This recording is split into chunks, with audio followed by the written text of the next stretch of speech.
কোনো দেশে যদি মেয়ে না থাকে তাহলে সেই দেশের ছেলেদের অবস্থা কি হতে পারে। এই 5 ভাই মিলে একটা মেয়েকে বিয়ে করে। বিয়ে করার পর তারা সিদ্ধান্ত নেয় সপ্তাহের 7 দিনের মধ্যে 5টা দিন তারা এক এক করে তাদের বউয়ের সঙ্গে থাকবে। কিন্তু সমস্যা তখন হয় যখন মেয়েটি প্রেগনেন্ট হয়ে যায়। 5 ভাইদের মধ্যে বাচ্চাটি কার, শেষ পর্যন্ত কি হয় জানতে আমাদের সঙ্গেই থাকুন।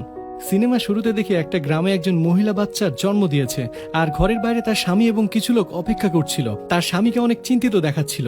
একটু পর বাচ্চার জন্ম হয়, তখন সবাই অনেক খুশি হয়, সবাই অনেক আনন্দ করছিল। কিন্তু তখনই এক বুড়ি এসে মেয়েটির স্বামীকে বলে, তোমার মেয়ে বাচ্চা হয়েছে। এটা শুনে সেখানে যে খুশি ছিল মুহূর্তের মধ্যে তা উধাও হয়ে যায়, আর গ্রামের সবাই স্তব্ধ হয়ে যায়। এরপর অনেক বছর পরের দৃশ্য দেখানো হয়, যেখানে আমরা দেখি একটা ছেলে মেয়েদের কাপড় পরে আছে। এরপর সেজেগুজে মঞ্চে উঠে নাচ করছে, আর অনেক পুরুষ মানুষ অনেক টাকা দিয়ে টিকিট কেটে সেই শো দেখতে এসেছে। সেখানকার সব পুরুষই মেয়েটিকে দেখে অনেক এনজয় করছিল। আর তখন আমরা এটা জানতে পারি সেই গ্রামে কোনো মেয়ে মানুষই নেই। সেই গ্রামে একটা পরিবারকে দেখে, আর সেই পরিবারের প্রধানের নাম হচ্ছে রামচরণ। তার 5 জন ছেলে আছে। সেই বাড়িতে কোনো মেয়ে না থাকায় সেই বাড়িতে একটা ছেলেকে কাজের জন্য রাখা হয়েছে, যার নাম হচ্ছে রাঘু। তার বড় ছেলের নাম হচ্ছে রাকেশ, আর তার বয়সও অনেক হয়েছিল, কিন্তু এখন পর্যন্ত তার বিয়ে হয়নি। একদিন তাদের পরিবারের সবাই খাবার খাচ্ছিল, তখন রাকেশ তার বাবাকে বলে, আমি বিয়ে কখন করব? তখন তার বাবা বলে, আমি অনেক চেষ্টা করছি, কিন্তু এখন পর্যন্ত কোনো মেয়ে খুঁজে পাচ্ছি না। এটা শুনে তারা 4 ভাই অনেক রাগ করে সেখান থেকে চলে যায়। তাদের মধ্যে যে ছোট ভাই ছিল তার নাম ছিল সুরাজ। সে অনেক ভালো ছেলে ছিল এবং সে কলেজে পড়াশোনা করত।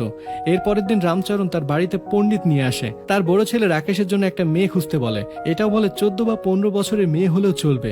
তখন পণ্ডিত বলে, আমি আশেপাশে সব গ্রাম ঘুরে দেখেছি, কোথাও কোনো মেয়ে নেই, আর কখনো যদি খুঁজে পাই তাহলে আপনাকে অবশ্যই বলবো। পরের দৃশ্যে আমরা দেখি সব পুরুষরা একটা টিকিট কেটে একটা ঘরে গিয়েছে, যেখানে থিয়েটারে 18+ ভিডিও দেখানো হচ্ছে, আর সেই ভিডিওগুলো দেখে সবাই অনেক এনজয় করছে। ওই থিয়েটারে অনেক বয়স্ক লোকও ছিল, যারা তাদের জীবনে কখনো মেয়েদের চোখে দেখেনি। একজন বয়স্ক লোকের চোখ দিয়ে পানি বের হচ্ছিল, কারণ এত বছর হওয়ার পরও তার বিয়ে হয়নি। মেয়েদের স্পর্শ করা ছাড়াই তাকে পৃথিবী থেকে বিদায় নিতে হবে, এটা ভেবে সে কান্না করতে থাকে। পরের দিন যখন রাকেশ স্কুলে আসে, তখন তার বন্ধু, যার নাম পাপ্পু, সে রাকেশের সঙ্গে দেখা করার জন্য স্কুলে আসে। আসলে রাকেশ স্কুলের শিক্ষক ছিল।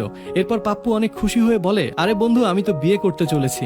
তখন রাকেশের মন খারাপ হয়ে যায়। তখন পাপ্পু বলে, আমার বাবা অনেক খোঁজাখুঁজির পর একটা মেয়ে খুঁজে পেয়েছে, আর আমার বিয়েতে তোমাদের অবশ্যই আসতে হবে। এটা শুনে রাকেশের অনেক রাগ হয়। তখন একটা ছাত্রকে ডেকে কোনো কারণ ছাড়াই তাকে মারতে থাকে। এরপর দেখি পণ্ডিত রাকেশের বাড়িতে এসেছে। তখনই রাকেশ বাড়িতে আসে এবং বলে, পাপ্পু বিয়ের জন্য মেয়ে খুঁজে পেয়েছে, আর আমি তো চিরকুমারী থেকে যাব। এটা শুনে পণ্ডিত তো অবাক হয়ে যায়, কারণ সে বুঝতে পারে না পাপ্পু কোথায় মেয়ে খুঁজে পেল। তখন পণ্ডিত দ্রুত সেখান থেকে চলে যায়। এরপর পণ্ডিত পাপ্পুর বাবার কাছে যায়, আর সে মেয়ে কোথায় থেকে খুঁজে পেল সেটা জানতে চায়। পাপ্পুর বাবা তাকে বলে, পাশের গ্রামে একটা মেয়ে ছিল। এরপর সেই পণ্ডিতকে বিয়ে করানোর জন্য আসতে বলে, এবং ফাইনালি সেই বিয়ের দিন চলে আসে। বিয়ের দিন খুশিতে পাপ্পু নিজেই নাচতে থাকে। এরপর সেই মেয়ে যার সাথে বিয়ে হবে সে ওই গ্রামে আসে, আর গ্রামের সব পুরুষদের নজর সেই মেয়ের উপরে গিয়ে পড়ে। গ্রামের সবাই শুধু তাকে এক নজর দেখতে এসেছিল, কারণ এই মানুষগুলো অনেক বছর ধরে কোনো মেয়েকে দেখেনি এবং তাদের গ্রামে কখনো বিয়েও হয়নি। আর কিছু সময় পর পণ্ডিত বরকনেকে মণ্ডপে নিয়ে আসতে বলে। এরপর পণ্ডিত মন্ত্র পড়তে থাকে। ঠিক তখনই মেয়ের বাবা বিয়েটা থামিয়ে দেয়, আর পাপ্পুর বাবাকে একটা নীরব জায়গায় নিয়ে আসে, আর সেখানে পাপ্পুর বাবার কাছে বিয়ের জন্য টাকার ডিমান্ড করে। তখন পাপ্পুর বাবা মেয়ের বাবাকে 5 লক্ষ টাকা দেয় এবং কিছু সোনা দেয়। এরপর মেয়ের বাবা বিয়ের জন্য রাজি হয়ে যায়। তখনই মণ্ডপে দেখি একটা ছেলে, যার নাম ছিল মাধব, সে পণ্ডিতকে কানে কানে কিছু একটা বলছে। আর তখনই পণ্ডিত বর এবং কনেকে বিয়ে দেওয়ার জন্য দাঁড় করায়। আর একটা সময় আচমকাই পণ্ডিত কনের পায়জামা খুলে ফেলে, আর তখনই সবাই জানতে পারে সেটা কোনো মেয়ে না, সেটা একটা ছেলে ছিল। এটা শুনে পাপ্পু ভীষণ রাগ করে এবং সাথে অনেক কষ্ট পায়। পাশের গ্রামের কিছু লোক টাকার জন্য এই কম বয়সী ছেলেকে মিথ্যা করে বিয়ে দেওয়ার চেষ্টা করছে, আর টাকা পাওয়ার পর সেই ছেলে এবং তার বাবা সেখান থেকে পালিয়ে যায়। কিছুদিন পর পণ্ডিত অন্য একটা গ্রামে যায় কোনো একটা কাজের জন্য, এবং সেই গ্রামের একটা বাড়িতে রাত কাটায়। আর পরের দিন সকালে সে পরিত্যক্ত নদীতে যায় নিজেকে পবিত্র করার জন্য। আর তখনই সেই পণ্ডিত একটা মেয়ের কণ্ঠ শুনতে পায়। সেই মেয়ে গান গাচ্ছিল। তখন সেই পণ্ডিত গানকে অনুসরণ করে মেয়েটিকে জঙ্গলে খুঁজতে থাকে। একটু দূরে যাওয়ার পর সেই মেয়েটিকে খুঁজে পায়। সেই মেয়েটি অনেক সুন্দরী ছিল, আর মেয়েটির নাম ছিল কালকি।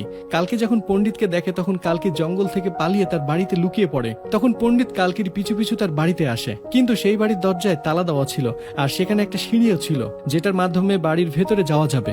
এরপর সেই পণ্ডিত সিঁড়ি দিয়ে বাড়ির ভেতরে প্রবেশ করে। তখন কালকির বাবা, যার নাম ছিল প্রতাপ, সে পণ্ডিতকে মারতে চায়, কিন্তু তখনই পণ্ডিত তার পরিচয় দেয় এবং বলে সে পাশের গ্রামের পণ্ডিত। আসলে আশেপাশে কোথাও কোনো মেয়ে নেই, যে কারণে কালকির বাবা তার মেয়েকে সেফ ভাবে রাখার জন্য লুকিয়ে রাখে। যাই হোক, এরপর পণ্ডিত প্রতাপকে ঘরে নিয়ে আসে। তখন পণ্ডিত বলে, তোমার মেয়েকে এত বছর কোথায় লুকিয়ে রেখেছিলে? প্রতাপ বলে, লুকিয়ে রাখবো না তো কি করব? আমার ঘরে যে মেয়ে আছে সেটা যদি গ্রামের কেউ জেনে যায় তাহলে তো কেউ তাকে বাঁচতেই দিবে না, সব পুরুষরা তার উপরে হামলা করে তাকে ছিঁড়ে খাবে। তখন পণ্ডিত প্রতাপের সঙ্গে কালকির বিয়ের ব্যাপারে কথা বলে। সে বলে, আমি তোমাকে 1,00,000 টাকা দিব, তুমি তোমার মেয়েকে ওই খানদান পরিবারে বিয়ে দিয়ে দাও। মানে রাকেশের পরিবারের কথা সে বলছিল। তখন প্রতাপ টাকার কথা শুনে মেয়েকে বিয়ে দেওয়ার জন্য রাজি হয়ে যায়। এটা শুনে পণ্ডিত সাথে সাথে সেই গ্রামে চলে আসে। এরপর রামচরণের বাড়িতে যায় আর রামচরণকে বলে, তোমার ছেলের বিয়ের জন্য এখনই তৈরি হও, তোমার ছেলের জন্য শতভাগ ভালো একটা মেয়ে খুঁজে পেয়েছি। কিন্তু রাকেশ তখন বাড়িতে ছিল না, তাই রামচরণ তার ছোট ছেলেকে সুরেশকে সাথে করে রাকেশের একটা ছবি নিয়ে মেয়েটিকে দেখার জন্য বেরিয়ে পড়ে। এরপর রামচরণ, সুরেশ এবং পণ্ডিত মেয়ের বাপের বাড়িতে যায় মেয়েটিকে দেখার জন্য। আর ওখানে যাওয়ার পর রাকেশের ছবি প্রতাপকে দেখায়। তখন প্রতাপ সেই ছবি দেখে মেয়েটিকে বিয়ে দেওয়ার জন্য রাজি হয় না আর বলে, আমি আমার মেয়েকে আপনার বড় ছেলের সাথে বিয়ে দিব না, আমি আমার মেয়েকে আপনার ছোট ছেলে সুরেশের সঙ্গে বিয়ে দিব। এটা শুনে তারা সবাই বাড়িতে ফিরে আসছিল আর রাস্তায় রামচরণ সিদ্ধান্ত পরিবর্তন করে ফেলে। ওই মেয়েটা রাকেশের জন্য সঠিক না, তাকে সুরেশের সঙ্গে ভালো মানাবে। আর সব ছেলেদের মধ্যে সুরেশই আমার কথা শুনে। কিন্তু রামচরণ এটা ভাবছিল যে তার বাকি ছেলেদের কি হবে।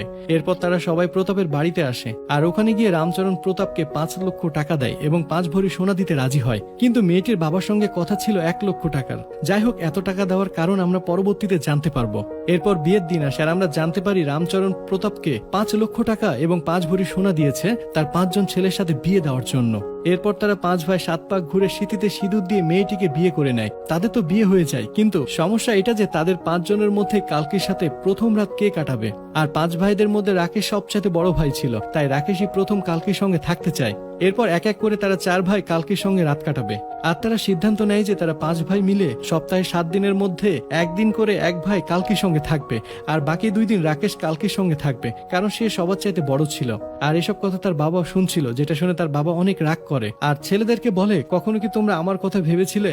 তোমার মা মারা যাওয়ার পর আমি দ্বিতীয়বার বিয়ে করিনি শুধু তোমাদের কথা ভেবে, কিন্তু তোদের তো কোনো দয়া মায়া কিছুই নেই, আর তোদের জন্য আমি তো 5,00,000 টাকা এবং 5 ভরি সোনা দিয়েছি।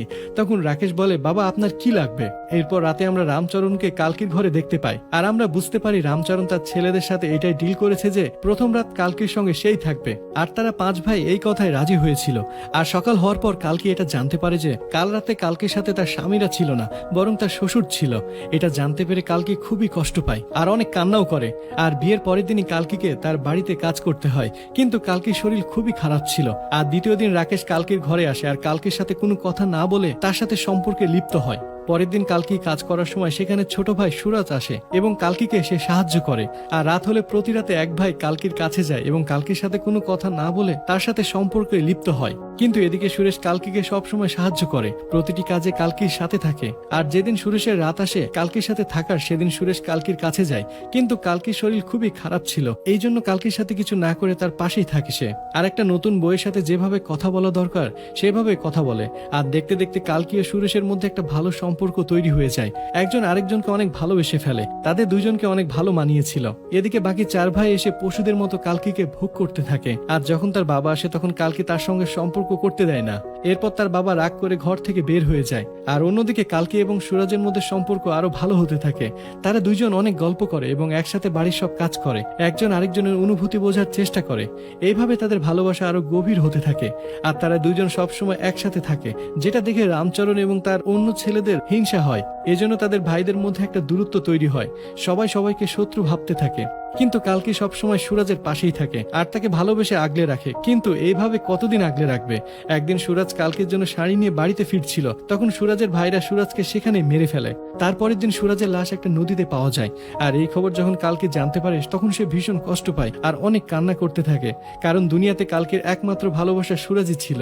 এরপর যখন পুলিশ তাদের বাড়িতে তদন্ত করতে আসে তখন রামচরণ এবং তার ছেলেরা কান্নার অভিনয় করে আর পুলিশকে একটা মিথ্যা কাহিনী বলে যে সুরাজ পরীক্ষায় ফেল করেছে আর এই জন্য সে সুসাইড করেছে। পুলিশ এটা বিশ্বাসও করে ফেলে।